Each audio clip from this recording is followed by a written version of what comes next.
MotorWeek is made possible by Auto Value and Bumper to Bumper and TireRack.com.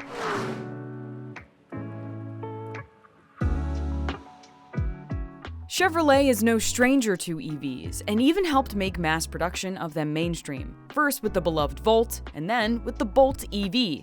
But a new day is here, and so is the all-new 2024 Blazer EV. We took a quick trip to San Diego to get some time behind the wheel for a first drive. While it shares the same name as its internal combustion counterpart, it doesn't share much else. The Blazer EV is built on the Ultium platform, same as every other all-electric vehicle from General Motors, except for the current Bolt, of course, which will make the switch in the near future. The Blazer EV is lower, longer, wider, and sleeker than the mid-size 5-seater we're familiar with, and has exterior design cues that remind us of its Lyric cousin. Well-equipped Blazer EVs see a cool light bar that spans between the headlights, along with an illuminated bow tie. 3 trim levels will be available: LT, RS, and SS.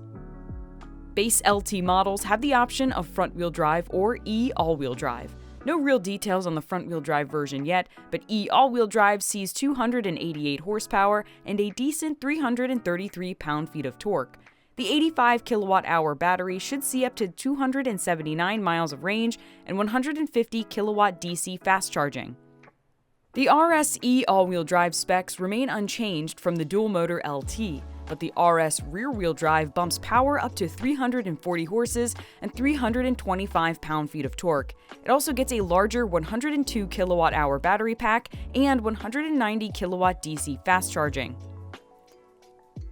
And a 557 horsepower SS model with Brembo brakes, a sport-tuned suspension, and a sub-4 second 0 to 60 will arrive next year. But our Southern California drive time was in both RS models. The way that the all-wheel drive version is set up is that we have one large motor in the front and a smaller motor in the rear. So the rear motor, its job is really to just assist when you need a little bit of extra traction. But for the most part, it feels like you're driving a front-wheel drive car. But that also at the same time means that it does drive a little bit differently than the rear-wheel drive version I drove yesterday. Now, there is actually less power in this all-wheel drive version of the Blazer EV compared to the rear-wheel drive version that I drove previously. And for most EVs that we drive, it's actually the opposite. The single motor has less power and the dual motor has more power. Now, it is noticeable. There is more power in that rear-wheel drive version.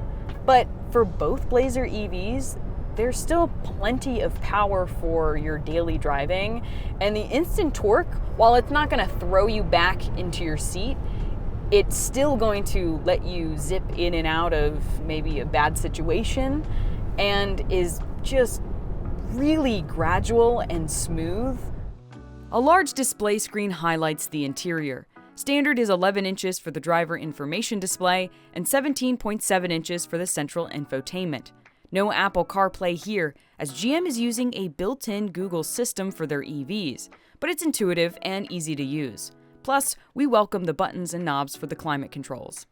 Although changing things like drive modes, headlights, and even the 3 regen braking settings are done via the screen. But there's a handy tool on the steering wheel that makes regen braking a little easier. One thing you'll notice in the Blazer EV is this Regen on-demand paddle, and it's actually a carryover from the Volt and the Bolt. So Chevy thought, hey, we have to put it in our next mass-produced EV. And so the way that it works is essentially, right now I am in the low regen setting, so I'm not really getting a lot of regen braking if I take my foot off the throttle.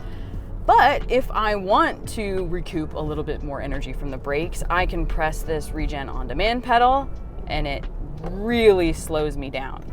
And then I take my hand off the paddle, and I am back to driving with little regen braking. So it's kind of cool that you have the option to brake without actually touching the brake.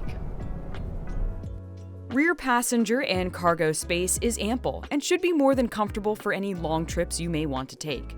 And hands-free Super Cruise driving will be available to help make those trips a little easier. Prices for the 2024 Chevrolet Blazer EV start around $50,000. 2LT and RS models are available in dealers now, with SS models arriving next year. We'll have more on the Blazer EV and of GM's next-gen electrics coming soon on MotorWeek.